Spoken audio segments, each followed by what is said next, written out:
Hey, pilots! Welcome to another exciting episode of War Robots Domination, a series of helpful gameplay tutorials designed to help highlight the tactics and strategies that I use to help tip the scales of my favorite game, War Robots. Each episode will feature a handful of battles along with helpful commentary that'll provide insight as to what I'm doing and why I'm doing it. I'm your host, Gotchure Beacons, and I've been playing this awesome game for a few years now, and I've learned a few tricks along the way that I'd love to share with y'all. You'll notice that although my hangar is fairly basic and at lower levels, I've been able to climb it up to Expert League, so I believe that you'll find my tactics will help you do more with less, which could be very helpful with today's economy in the game.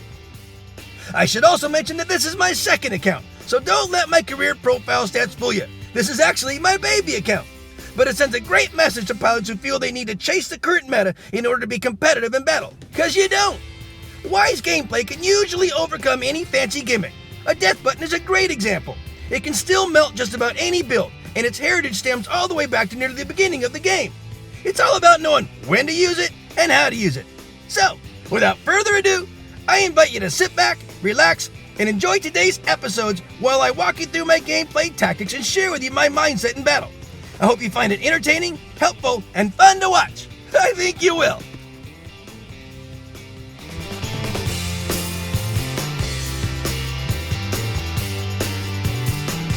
I'm going to call this battle Last Man Standing. And oh man, this is a hot one. It's got some great lessons in it too, guys. Enjoy my friends in the background and status as they play their awesome song War. Perfect for this battle. Alright guys, so we're here in Valley. Now in Valley, I open up with what I call an open map deck. That means my opener is Major Pain. He's my beautiful Zeus Fury. Some people call this camping.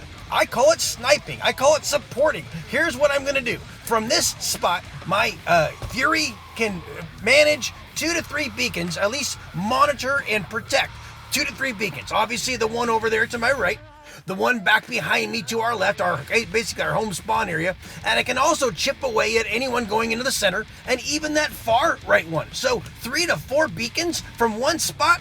You can call it whatever you want to call it, as long as I am supporting my team. When I say supporting, I'm taking chunks out of the reds. That means they're either going to be crippled by the time my guys get to them, or I'm going to end their life quickly. So whatever I'm doing, it's going to do well. 3 Zeuses, even in today's game, still put out a lot of damage, and that's all that matters. And from this sweet spot, Major Pain here can do this over and over and over. I can duck down and protect my target point, so if someone's shooting back at me, I can protect myself. And as long as my men are scattering around and kind of making a general play on all the beacons, I'm going to help support them by chunking down the reds. Now, part of this, the purpose of my battles here, this is my baby account. These are all level 6 bots and level 9 weapons. I keep them intentionally at lower levels and non-meta. This is an old school bot.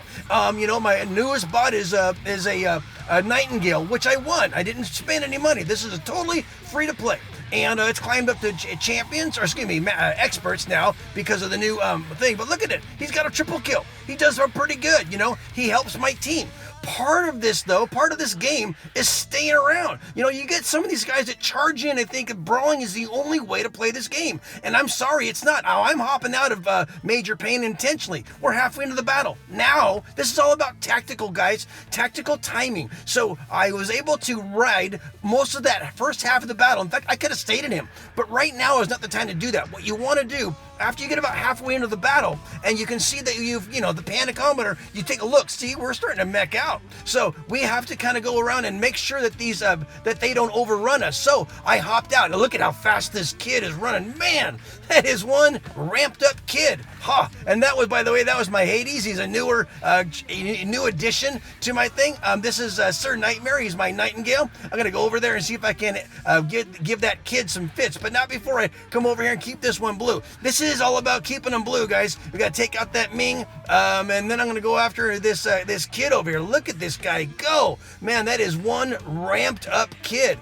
So I'm going to go ahead and take out his power so he can't deal damage, and see if we can't snuff this guy out, because he's a big threat to our side. Now I'm going to go back over here and get this one red. Guys, Pacing and posturing and positioning is also part of the tactics that I share with you guys. I'm never trying to overwhelm anyone. I'm simply trying to keep a balanced pressure. Now this guy's coming over at me, but that's okay. I can withstand this, and I had some help obviously to my left there, shooting down on this guy. We got a 4-to-1 beacon advantage, but I thought we were meching out. Yeah, we are. We're at like a one-man disadvantage to these guys, but being able to stay that first half of the battle with major pain did allow me to kind of have, get a little more reckless and aggressive with my other bots. I mean, I burned right through that Hades. Finally went through Sir Nightmare. Now I'm going to hop into Diablo. This is my little Loki here. Now he can last pretty good, but when you start getting down on things, oh shoot, my drone gave out usually I can tippy-toe behind someone, but my drone shot at that guy, and so it alerted him to my position, and so he was able to come back, and I had to get out of there because his stove foot can really get me down. So I'm gonna see if I can't get this beacon over here. If I can, he's got quantum radar too. This is not gonna be good for little Diablo here. I'm gonna try to see if I can't stay in here, but I'm gonna just flee the scene and get back over here. Oh no, this is not looking good. But look at that panicometer. We still have a 3-to-2 disadvantage, but the beacon bar is looking good, and we're inside that time warp, well inside the time warp. I'm going to turn this and even just sacrifice him just to get that thing blue, just to buy me just a few more seconds. And I think it's down to just me. And there goes my tier. He didn't last long, not against a Ming, but that's okay. I got one more in the tank, and I got 3. I got about 10 seconds to go here, and I think I'm going to last this one. Last man standing. Guys, there's a whole thing about pacing and positioning that I just did there. About, kind of, spreading out how much aggression I was laying out there on the battlefield. Hope you kind of saw what I was doing there. I could have stayed in major pain a little bit longer, but I knew that we needed to kind of go around and start occupying those reds and keeping them busy while the beacon bar ticked down. We had one big solid whale on our side, but they had a lot of good guys on their side and great pilots on both sides. And if you see your name, thanks for the game. Peace out. I'm going to call this battle Be the Difference, and I'll explain why as we go along here. Guys, enjoy my friends in the background and Status as they play their awesome song Theta. All right, guys, so we're in Rome, as you know, and this is Mjolnir, and this is my little Phantom. He's got sparks and scourges on him, and he's a fun little guy. Now, I'm still training to figure out all of his tricks that he can do. There's one. Basically, you go in and you cap that one, and then you get over here on the back side of the dome. Now, it works out well as long as no one else takes your beacon. But unfortunately, there's a little Loki on their side. He took the beacon right as I left that area. Not a good thing. We're down 4 beacons to 1. Not good at all. So I have to go back here, get this one, see if I can't turn it back to blue. If I can, and then get back. And then there you go. That's how he does it over and over again. It's a good little trick. He's kind of a one-trick pony for doing something like that. I gotta learn some other ones, but I got some backup here, so we gotta take out a tough Falcon, get this one back, and I'm gonna go back here and see what else I can do. Oh, this guy's gonna grab it, so he's not gonna grab it. He's just gonna turn it white and leave. Oh, not good. Guys, this is Domination. You don't rush in basically on Domination. You want to try to maintain a 3 and hold domination on the battlefield. You don't get crazy like you do on Beacon Rush. And I always tell you rush on in on Beacon Rush. But on Domination, you kind of want to pace yourself a little bit better. But you're still trying to kind of keep a 3-to-2 beacon advantage at all times. That panicometer is that area at the top that has the beacon count, the beacon bar, the timer, and the head counts and all that. I always got one eye on the panicometer. And so as long as we're doing a good job, that's fine. But look at that. The beacon bar is not looking good. The beacon count is looking good. And now, finally, we're starting to get a 4-to-1 beacon advantage. But I always teach you guys, I'm always focused on beacons, not on combat. Go to the beacons, let the combat chase you down there. If you want to fight and brawl, good. Fight at the node, not on the road, as one of my good friends used to say. So always be looking for the beacon. B is the difference. Be the difference, guys. Be the difference maker, because it will eventually play out. Now, at the beginning of a battle, it's important that you just hang on to at least somewhat of a balanced thing. Now, I went for some combat there to get that guy out of the way. Now I'm gonna go back here to the middle and make sure this one stays blue, and then see where else I can go. Now, obviously there's a Nightingale shooting me down, but this is Buzzkill. He buzzes, then he kills you. He's my Spark Scourge Mender, and he's pretty tough. Now I'm going after I'm gonna basically thinning out this area. This is beacon focus, by the way, that combat was. Now this is Whizbang. He's my little mag blitz. I call him Whizbang, and I'm trying to see what we can do here. Now I'm gonna try to go over there and sneak around this side and get this one in the center bowl back, but then unfortunately there was an Earther right there, and boom.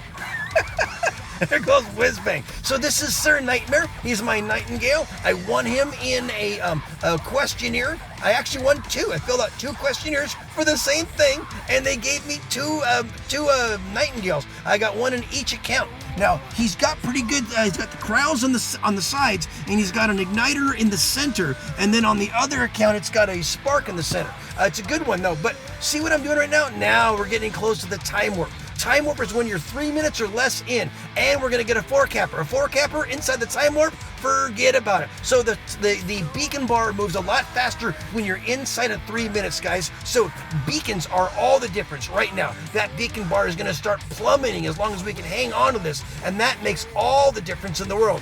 Be the difference, guys. Watch that thing. Look at it, just drop on down. There's nothing they can do about it. Boom!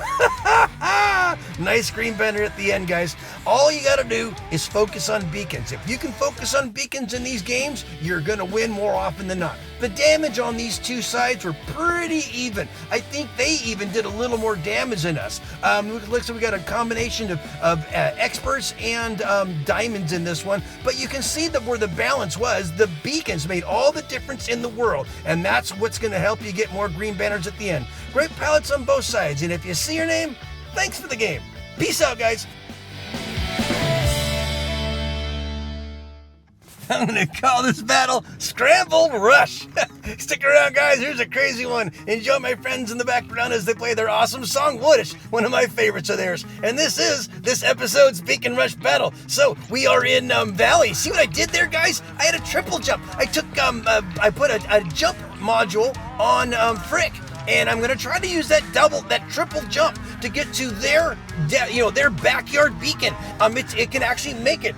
Sometimes it's tricky. Obviously, I didn't quite get this one, but then I opened, followed it up with Sir Nightmare, and look at this, I got it. So, if you have a team that's right in behind you, and you're gonna get a 4-capper from the get-go. This is so incredible if you can pull it off. Unfortunately, you gotta have everyone pulling at the same time. And let's see, we gotta get this little this little Loki out of here, and we can grab this one, and then we can get our 4-capper. Now, they've kind of pulled right in here and parked right where they can chip away at us. Well, that'll get you lots of damage, but that ain't gonna win on Beacon Rush, guys. There is really only one way. You gotta be pressing.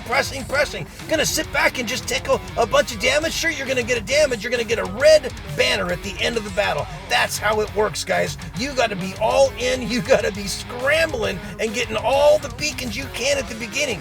Don't just sit back and get damage if you think that's gonna win. It ain't. It just ain't gonna win. You get the beacons first, you let the damage come to you, but you are always pressing in. I got my bank. Yeah, I knew that was gonna happen. That's okay. Now I'm gonna hop into my little Buzzkill. This is my Spark Scourge Mender. He's getting pelted from behind. It don't matter. Now I think they've already overran the center there, but that's okay. I'll just hop into one of their other beacons there and watch this thing cap on down. I'm gonna see if I can grab the center one back, or at least pull these guys back into the center. See what I'm doing there? Positioning them. I'm pulling them back in here so they can't run around. I got way too many people in the center there, so that's okay. I'm gonna go to their back home beacon.